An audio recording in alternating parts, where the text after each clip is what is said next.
अंबड तालुक्यातील आवर्षण प्रवण भागातील सिंचनासाठी जायकवाडी धरणातील सोडले जाणारे पाणी आरक्षित करून देण्यात यावे अशी आमदार नारायण कुचे यांनी केली मागणी।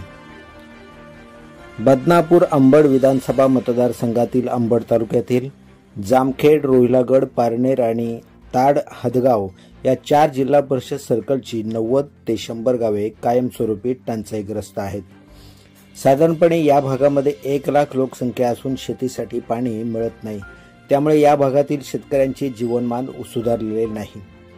या भागातील शेतकऱ्यांनी ठिबक सिंचन पद्धतीने मोठ्या प्रमाणात मोसंबी, डाळिंब व इतर फळझाडे लावून फळबागायती शेती सुरू करण्यात आली होती, परंतु 2017च्या दुष्काळ दरम्यान सदरील फळबागायती जळून गेल्याने शेतकऱ्यांचे मोठ्या प्रमाणात नुकसान झाले होते।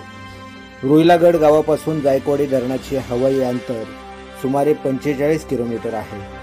पैठण जायकवाडी धरणातील पाणी उपसा पद्धत किंवा एक्सप्रेस कॅनलद्वारे पाणी रोहिलागड गावापर्यंत आल्यास अंबड तालुक्यातील वरील 4ही जिल्हा परिषद भागातील शेतकऱ्यांना पिण्यासाठी तसेच शेतीसाठी पाणी उपलब्ध होऊ शकेल।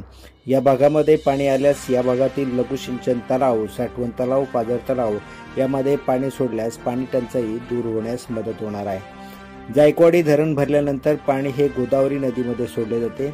हे सोडले जाणारे पाणी हे अंबड तालुक्यासाठी आरक्षित करून उपसा पद्धतीने किंवा एक्सप्रेस कॅनलद्वारे देण्यात यावे अशी विनंती आमदार नारायण कुचे यांनी मुख्यमंत्री एकनाथ शिंदे, उपमुख्यमंत्री देवेंद्र फडणवीस यांना निवेदनाद्वारे केली आहे। या संपूर्ण बातमीचा आढावा घेतला आहे आमचे रिपोर्टर भगीरथ कचरे पाटील।